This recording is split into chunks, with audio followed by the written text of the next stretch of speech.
Welcome to our free YouTube creator training library brought to you by the senior tuber community. Next, we're going to talk about subtitles. Subtitles or closed caption, those are for your audience. And not everybody is hearing impaired, but it's for hearing impaired. But if for anybody who wants to hear or wants to watch your video and read it instead of making any sounds, maybe they're in a doctor's office or at work or driving in a car where other people don't want to hear it, that's where subtitles really make a difference. And it's very popular. It helps with your watch time hours. So spend the few seconds it takes for you to do it because it is going to pay off, hopefully, in the long run. Now, if you see it grayed out like this, the reason is that you haven't put a language in here yet. So you want to scroll down to where you have an opportunity to put the language in.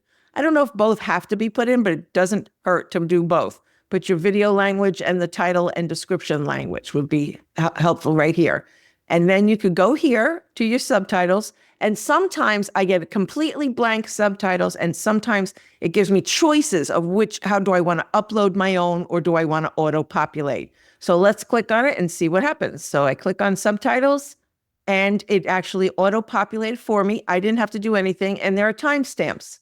If I don't want the timestamps, and I'll let you know in a second why you would make that decision, you could edit the text and it comes into all just text. Now, why would you need that? Because sometimes, well, every time it is misspelling my name, it might be misspelling yours, or you may see some things that you want to correct. Some people go through all of this and correct it. You could put it in a Word document, or you could just check for misspellings, or you could do nothing. That's up to you. You decide the integrity you want to have with your channel, or how impeccable you want to be with your channel. Let's just say that.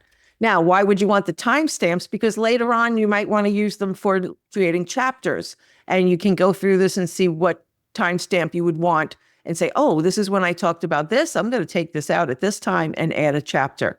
Depending on if you're using a program that has chapters like TubeBuddy or Descript, or if you're just using YouTube's chapter creator. All right, so once you have that in there, you just have to hit done, but I just wanted to see what this looks like. And this is what it looks like right here. People can shut off their own captions. So sometimes they say there is no subtitle, but it's really because they just have it shut off. Thank you for watching our free YouTube creator training library brought to you by the senior tuber community.